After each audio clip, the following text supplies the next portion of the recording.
good morning, good afternoon. And it's very nice to know Vivek, my dear friend, is also here. So I will start with one thing and make this position clear. I'm completely apolitical. So I'm not just attached to any political party. But I have one single agenda, and that is why I'm here. When Avni told me that you women are going to set up these centers to provide legal aid to women in your district, and I should maybe come and speak to you a little bit on the issue or which concerns women, I think that's what really drew me here, attracted me here, and I took this opportunity to be here. You know, you're going to go out and do a lot of good work for women who have the need for a cause, for a gender issue. Now, I am today picked for myself something on a slightly different aspect on women empowerment. And I'm going to take very brief time to address you because it's an issue which is very, very close to my heart, and that's why I'm here to speak about it. Going ahead, setting up your district centers, working for the cause of the women is excellent. But remember, where does our empowerment really begin? And I think we have to first of all look at ourselves and understand our rights. You know, the reason that I'm going to speak, and I'm going to really concise it because I don't have that much time, is to say, first of all, we must recognize that we have certain unalienable rights, rights which are immutable, which are inherent upon in us. Worldwide, including in India, we have seen that you tend to make legal documents or legislations by which you somewhere seem to grant us these rights, or you seem to endow us these rights. Sorry, there are no grants, there are no endowments. The rights were us. And I request you, when you go and work for the rights and the cause of women, recognize one thing, that this is a recognition of our rights. This is not a grant of any right that is given to us. This is not an endowment that is given to us. We are only declaring and recognizing that these were our rights. So if we start with that, we have much more confidence and we have that level to go forward. We are not begging for any rights. We say these are our rights. That's the first thing that I want to say that. Now, you know, what happens is that why are we at this stage? They have this tardy, disinterested efforts that are made by a highly male-dominated society when it comes to our women's rights. I'm going to give you a very small illustration, both historically worldwide and coming down to India, and then put my cause that why I believe women need more representation in legislative bodies, which has today also been noted by the United Nations, and the difference that it has made in the general upliftment of the society, where there is a more representation of women, parliamentarians, legislators.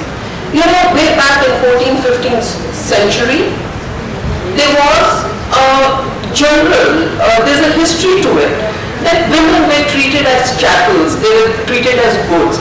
And some of the women came to inherit properties because of their very position. What would happen is that these women would get kidnapped this was generally in Europe and in the UK, and very often get married off to the people who had actually kidnapped them. What was the reason? The kidnapper wanted the property of the woman. Then there was suddenly a movement by the family, the fathers, and all the others that no, women can't be abducted. They were not really concerned that the women had been abducted or they had been sexually exploited or whatever. But they were very concerned because if the woman got abducted, the property went with her.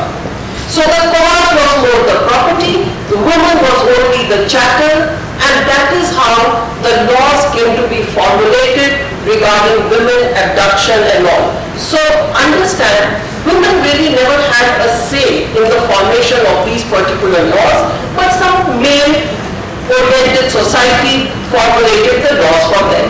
I'll take you now fast 1700 odd in France. They came up with a law, women will not wear trousers in public. This is 1799. This law got amended in 1899 and 1900. Small amendment. Women may wear trousers in public, but only if they are holding the bicycle handle or are riding a horse. Mind you, this law continued till 2013 because the parliamentarians in France, they didn't think it was important to take away such an archaic law and remove this particular law and give the women the right to wear trousers in public. So this law continued till 2013 when finally France got up to it and changed the law. Now come to India. We ratified CEDAW to recognize sexual harassment of women, change of our rape laws, etc. way back in the 80s. The Supreme Court, by its judgment in 1997 regarding sexual harassment at place of work, and subsequently in 2005 recommended framing of legislation and amendment of the rape laws. When did we get this amendment? We got the amendment in 2013. When the Nirbhaya case happened. So were we important to our parliamentarians? We are 50% of the population in the country. No, we were not important. We framed lots of legislations in between. Company laws, everything else under the sun, but we had no time to frame the legislation when it came to women's rights. Now, this is what my address to you as women is. If you choose that the society must look at you and take care of your rights, the rights of your children and your families, you have to now step out of your comfort zone, get into the legislatures also. The history has shown us that a country like Rwanda, which had a huge genocide, women stepped out of their comfort zone to protect their children, their men, their fathers, their husbands. There are 62% women representing their parliament. And Rwanda changed for better from a huge genocide to a country that it is today. You will find the same changes taking place in Bolivia, in Cuba. These are the countries which are developing countries, which are now recognizing it's important to have women in their parliaments, in their legislative bodies to bring about the change. You know, you will be very surprised.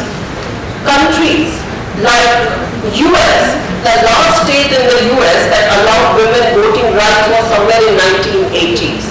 And US has only about 23% representation of women, or 30% all in their parliament. We are really far behind with about 19% even today. And there is a long way for us to go now.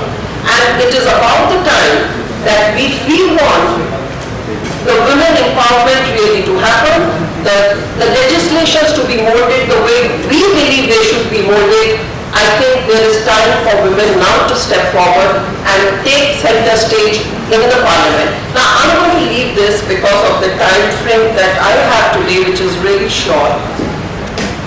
There is a latest United Nations report which reported that women representation in India, in the local government, particularly in the panchayats, made a huge difference with respect to the number of drinking water projects in the area where there are women-led councils.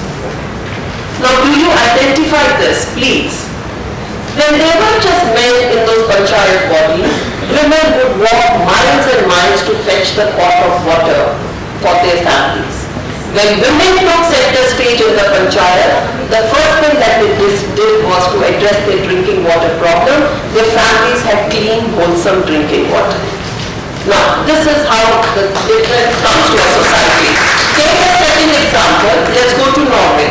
Norway reports a direct causal relationship between the presence of women in municipal councils and child cover carriage. So therefore, women make the difference that affects our families directly. If we want a society that is peaceful, that gives us the power to grow, in peace, in social equality, without the basis of any gender, caste, creed, religion or otherwise. It's the women who will have to come and take to center stage. I will leave this talk by one particular, Eleanor Roosevelt has never failed to impress me, and just as I was going through some of her very interesting quotes, she had one which was very interesting, and she said, women are like tea bag. You don't know how strong they are till you put them in the boiling water. So that's how strong women are. Don't let the water boil. Please, let us not wait for that to happen.